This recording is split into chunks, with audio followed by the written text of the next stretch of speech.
Si vous pensez connaître Makoso, préparez-vous à une révélation. Ce que vous allez découvrir maintenant, personne ne vous l'a jamais dit avec cette profondeur. Et surtout, restez bien jusqu'à la fin, car la dernière analyse va complètement changer la manière dont vous percevez cet homme. Je vous promets, vous n'êtes pas prêt pour cette plongée incisive dans l'esprit d'un phénomène. Je suis A.T., psychologue clinicienne et analyste comportemental. Aujourd'hui, nous allons non seulement plonger dans l'esprit de l'un des personnages les plus explosifs et polarisants du continent, le général Camille Makoso, mais nous allons aussi décrypter les mécanismes psychologiques et marketing qui sous-tendent son influence. Ceci n'est pas un simple portrait, c'est une radiographie psychologique, un décryptage comportemental et une étude de marketing viral. Accrochez-vous, car nous allons disséquer les rouages de son succès et en tirer des leçons universelles. Abobo. Un nom qui résonne avec la dureté, un creuset où les rêves se forgent à coups de cicatrices invisibles. Avant le buzz, avant les clashs, avant les millions, Makoso n'était qu'un gamin sans repère, bousculé par une vie qui ne faisait pas de cadeaux. Son unique obsession était de survivre, de trouver sa place dans un environnement impitoyable, une quête fondamentale qui a sculpté sa psyché. Il intègre les Flash Boys, un gang de rue. Ce n'était pas un choix de délinquance gratuite, mais une quête de protection, une famille de substitution dans un monde où les liens traditionnels s'effritaient. Cette période formatrice a été un véritable laboratoire pour son intelligence sociale et sa capacité d'adaptation, des compétences cruciales pour tout entrepreneur ou leader. C'est là que naît un élément essentiel de sa personnalité. Une aptitude quasi instinctive à observer, à lire les gens, à anticiper les dynamiques de groupe. Il apprend à dominer la scène, à capter l'attention, non pas par la force brute, mais par une compréhension aiguë des rapports de pouvoir. Ce talent, né du chaos, deviendra plus tard sa marque de fabrique, un atout psychologique inestimable dans sa stratégie d'influence. Cette résilience précoce, cette intelligence de rue affûtée, sont les fondations de son futur empire médiatique. Il a appris à naviguer dans des eaux troubles, à transformer la menace en opportunité, une leçon de vie pour quiconque cherche à surmonter l'adversité. Et pourtant, ce n'est rien comparé à ce qui va lui arriver ensuite, un tournant qui redéfinira son existence. Restez avec moi, car c'est ici que tout bascule, que la psyché de Makoso subit une transformation radicale. En 1999, un choc personnel, profond et violent, le frappe de plein fouet, ébranlant les fondations mêmes de son existence. Il évoquera plus tard cet événement comme un point de non-retour, une confrontation brutale avec la fragilité de la vie. La rue, avec ses dangers et ses promesses illusoires, perd soudain tout son attrait. Le frisson du risque s'évanouit face à la proximité de la mort, une confrontation directe qui le pousse à une introspection profonde. C'est un moment de vérité brutale, une prise de conscience existentielle qui le force à réévaluer toutes ses priorités. Face à cet abîme, il prend une décision radicale: changer de vie. Pas demain, pas progressivement, mais d'un coup, avec une détermination farouche, une force intérieure que seuls les grands traumatismes peuvent révéler. Il plonge alors dans la foi, non pas comme une échappatoire, mais comme un chemin de reconstruction mentale et spirituelle, une quête de sens qui va le transformer. 7 années d'études théologiques s'ensuivent, une période d'isolement et de réinvention.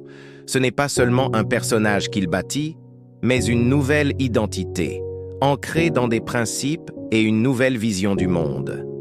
C'est durant cette période qu'il découvre et perfectionne sa plus grande arme, le pouvoir de la parole, un outil de persuasion et d'influence qu'il maîtrisera à la perfection, transformant son passé en un puissant levier. Écoutez bien, car cette partie explique pourquoi il est inarrêtable et pourquoi son approche est une leçon de marketing viral pour tout entrepreneur. Makoso n'est pas qu'un pasteur, c'est un stratège de l'attention, un communicant hors pair qui a su décrypter les codes de l'engagement moderne. Il ne prêche pas comme les autres, il ne se contente pas de délivrer un message, il crée une expérience.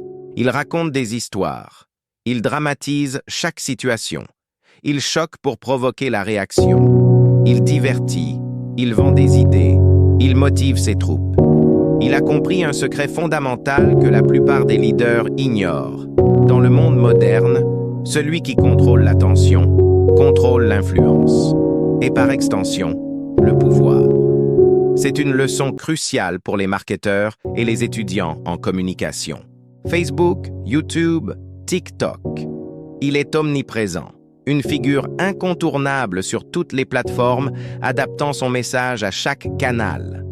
Là où d'autres parlent pour convaincre, lui parle pour retenir, pour captiver, pour créer une connexion émotionnelle forte. Son contenu est conçu pour être partagé, commenté, débattu, une véritable stratégie virale. Il utilise les émotions primaires, la colère, la joie, la peur, l'espoir, pour créer un lien indéfectible avec son audience. Il ne cherche pas l'unanimité, mais la polarisation, car la controverse est un carburant puissant pour l'algorithme et un générateur d'engagement. Mais cette visibilité, elle va attirer quelque chose de très dangereux, une épreuve pour sa stratégie. Vous allez voir ce que la majorité ignore, ce mécanisme psychologique qui fait de Makoso un cas d'étude fascinant pour les psychologues et les marketeurs. Aucun leader de cette envergure ne traverse le paysage médiatique sans turbulence. Makoso est attaqué, critiqué, accusé, exposé, parfois même condamné par l'opinion publique. Mais voici le point clé, et écoutez bien, les controverses ne l'ont jamais détruit, elles l'ont propulsé. Il a intégré un mécanisme psychologique puissant, presque une philosophie de vie. Quand tu m'attaques, je deviens plus fort. Quand tu me critiques, je deviens plus visible. Quand tu parles de moi, même en mal, tu travailles pour moi. C'est une forme de judo médiatique où il utilise la force de ses adversaires à son propre avantage, une maîtrise de la perception publique. C'est brillant dans sa conception, risqué dans son exécution, mais indéniablement viral dans ses effets. Chaque attaque génère du contenu. Chaque critique alimente le débat. Chaque polémique augmente son temps d'antenne et sa notoriété. Il maîtrise l'art de la « bad publicity is good publicity », transformant chaque coup en une opportunité de renforcer sa marque personnelle et son influence. Pour les marketeurs et analystes médias, c'est une leçon magistrale sur la gestion de crise et la construction d'une audience engagée, même et surtout dans l'adversité. Il ne fuit pas la controverse, il la provoque et la gère avec une audace calculée, transformant chaque obstacle en un tremplin pour sa visibilité. Voici la vraie clé de son succès, une explication que personne ne vous donne avec cette clarté. Le charisme de Makoso, son pouvoir d'attraction et sa capacité à mobiliser les foules reposent sur 3 leviers psychologiques fondamentaux, qu'il utilise avec une maîtrise intuitive, presque innée.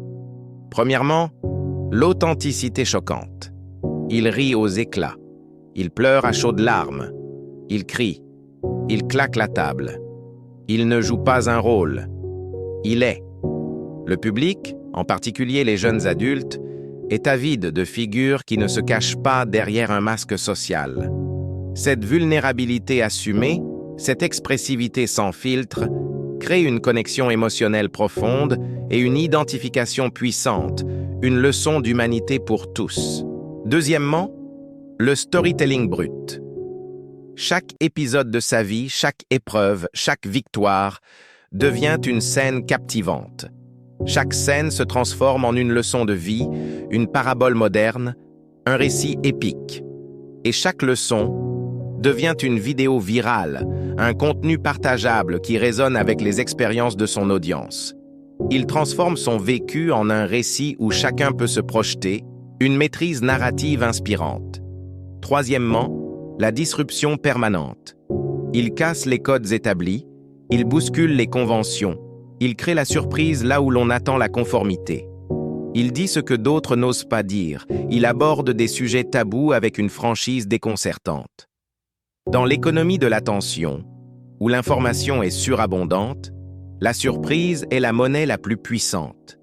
Elle capte l'œil, retient l'esprit et grave le message dans la mémoire collective. Une stratégie audacieuse pour se démarquer. Écoutez bien, ceci est la vraie leçon, celle qui transcende le personnage pour toucher à l'universel. Le parcours de Makoso nous rappelle une vérité fondamentale, une vérité psychologique puissante. Tu peux tomber, tu peux te tromper, tu peux être incompris, voire haï. Mais si tu refuses d'abandonner, si tu persévères dans ta quête de sens et d'influence, tu peux renaître plus fort que jamais. Makoso n'est pas un saint. Il n'est pas un démon. Il est un homme qui a refusé que son passé, aussi tumultueux soit-il, décide de son futur. Il a su transformer ses blessures en force, ses faiblesses en atouts, ses controverses en carburant. C'est une étude de cas fascinante sur la résilience, la psychologie de l'influence et le marketing de soi à l'ère numérique, une source d'inspiration pour tous. Si vous voulez continuer à comprendre ces figures qui fascinent l'Afrique et le monde, si vous voulez entendre des analyses que les médias n'osent pas faire, des décryptages psychologiques et comportementaux qui vont au-delà des apparences, alors il est temps d'agir. Abonnez-vous maintenant à Espace des Stars pour ne manquer aucune de nos analyses approfondies. Activez la cloche pour être notifié de chaque nouvelle révélation et décryptage. Et rejoignez notre communauté de penseurs critiques qui veulent comprendre au-delà des apparences. Merci d'avoir regardé. À très vite pour une nouvelle révélation qui changera votre perspective et vous donnera les clés pour décrypter le monde qui vous entoure.